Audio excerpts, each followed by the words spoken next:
My first Bund strap, something I needed for this recently purchased vintage World War II Elgin Ordnance Department watch. I needed a Bund strap to increase the size appearance of this watch on my wrist. Stay tuned as I describe my search for an appropriate strap, provide a brief history of Bund straps, and review this new watch and strap combination. All on this episode of Adventures with Time.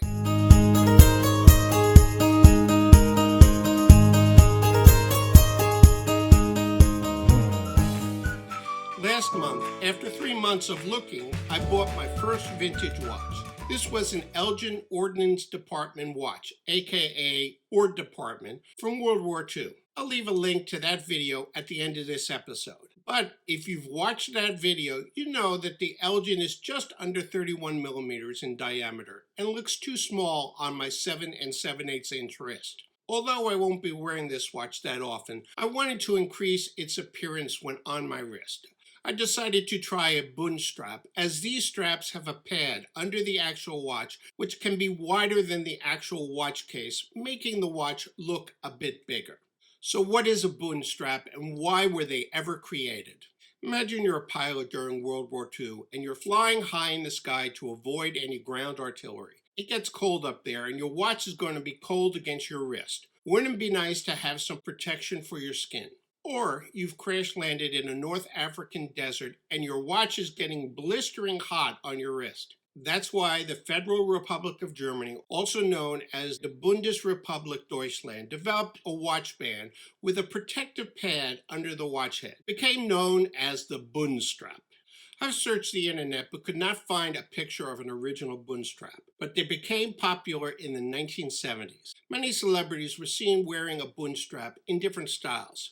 From what I've seen, the most common design is for a standard two-piece leather watch to be passed through a pad on either side of the watch lugs, thus positioning the protective pad under the watch head. This pad was typically tapered to match the contour of the watch case. Another, maybe more macho-looking design was for the pad to be a full rectangle that wraps around the wrist, like a cuff.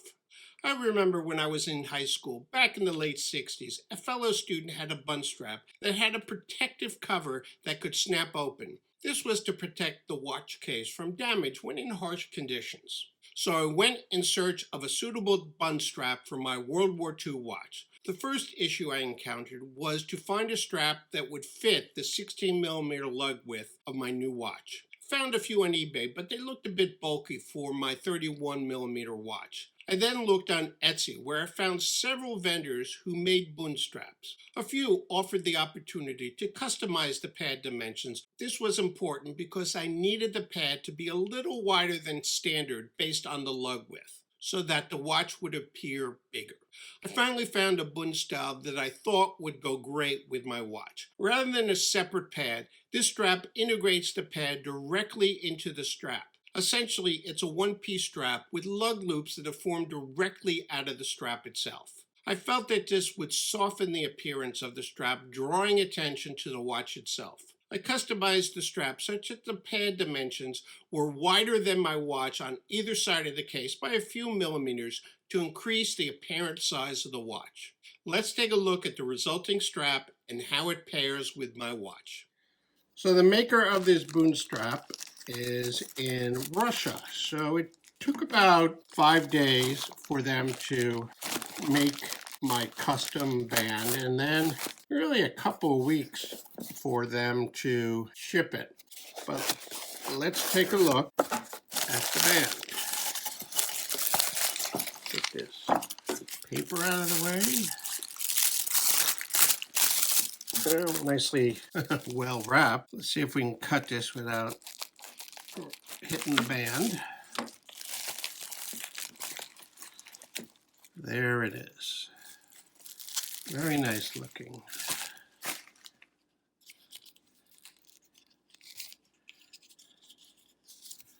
So the first thing I want to do is try the strap on my wrist to make sure it's going to fit, and I gave him custom lengths, and I think this worked out perfectly for at least sizing to my wrist. Nice amount of the tip of the band to plug into the strap keepers. Nice color. So now let's put the watch on, and as you can see, it goes into these holders. And here is the watch, and let's just take a quick look. Looks like that'll line up really nice, and how the watch would look in it, I think it's very good. So the first thing to do is take the old strap off. Let me get a bit closer on that so you can see. Get out my tool here. It's got drilled lugs, so it should be easy to pop them out. There we go. There's one. Get that out. So you can see that this spring bar is a bit old and corroded, so I'll probably want to use a new set on and pop this out. And this one seems to be a bit stubborn. Maybe a bit rusted in there. Well, this could be interesting.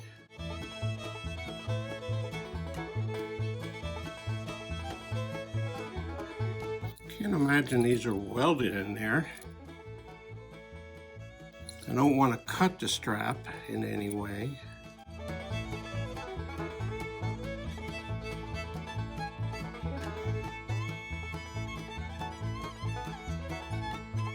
So we do seem to have a problem.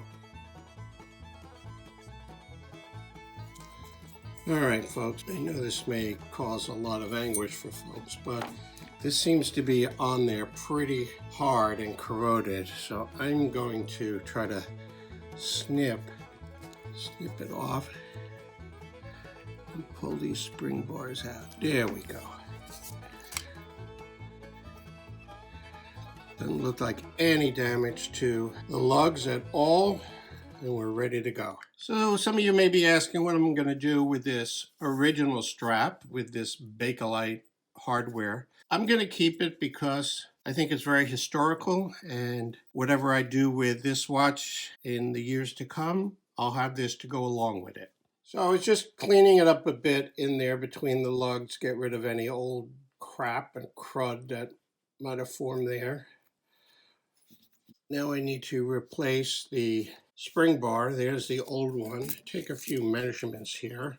Let's do an inside dimension here. 15.7. So now I've got a bunch of, so I can use the 15 or the 16. Let's look at a 16 and see if that'll even fit in there. That looks good. Let's try the smaller one just to see for comparison.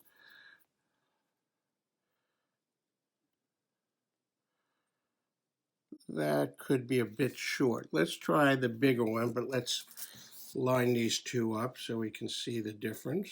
This one looks pretty good. So let me get a couple of these out. Feed this through here. I'll go from this side. Use my tweezer to feed it through. Okay, and I just want to make sure I get the watch right, set right. So the watch goes 12 o'clock up here.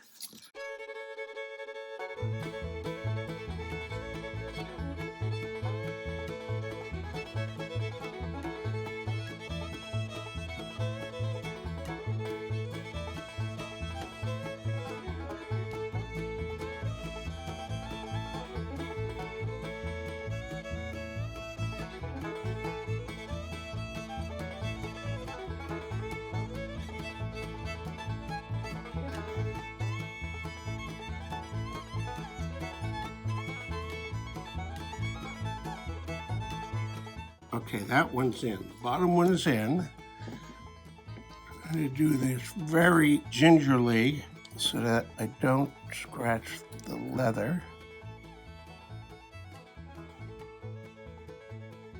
That side's in, but I don't believe this side is in. Yes, it is. Okay, one side down. Let's do the other one.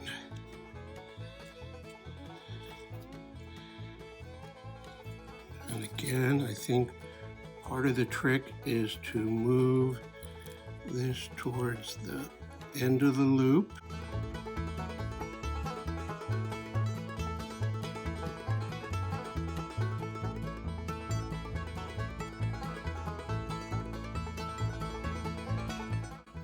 That side's in. Oh, I think they're both in.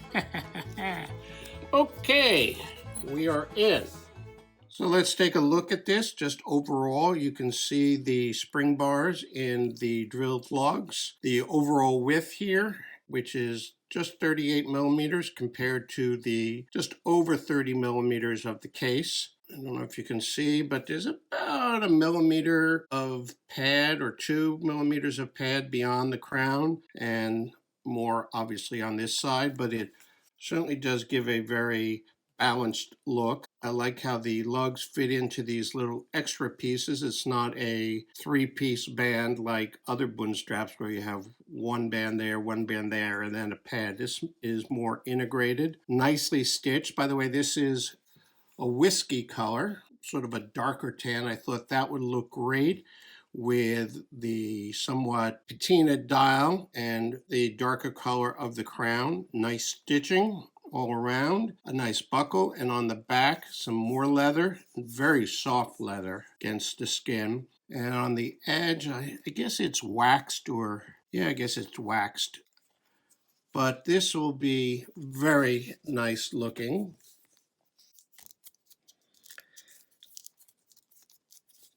I think we sized it just perfectly. The tang or the edge of the strap gives me enough room to go in or out another hole in case I need to change the size. Very nice clean chrome or stainless steel buckle there, which matches the watch. All in all, I am very pleased with this. By the way, this cost me $95, and I think it was a few bucks in shipping all the way from Russia. And to say the least, I am very pleased with how this came out and how my vintage World War II watch looks on this strap. Tell me, what do you think? So the only thing else to consider is whether or not to try to polish up the crystal, but I don't think I want to do that in any way. This watch is not pristine in any way. I'm certainly not going to try to refinish the case or the crown or the dial and hands in any way. So I think I'm just going to leave it as is, enjoy it as I intended to when I decided to buy it. That is, wear it on certain occasions as a tribute to my father, who served in World War II. And if you didn't see it before, I'll leave a link to my episode where I purchased this watch and the entire playlist of me looking for my first vintage watch purchase. Don't forget to subscribe and hit that bell icon. And until my next video, thanks for watching.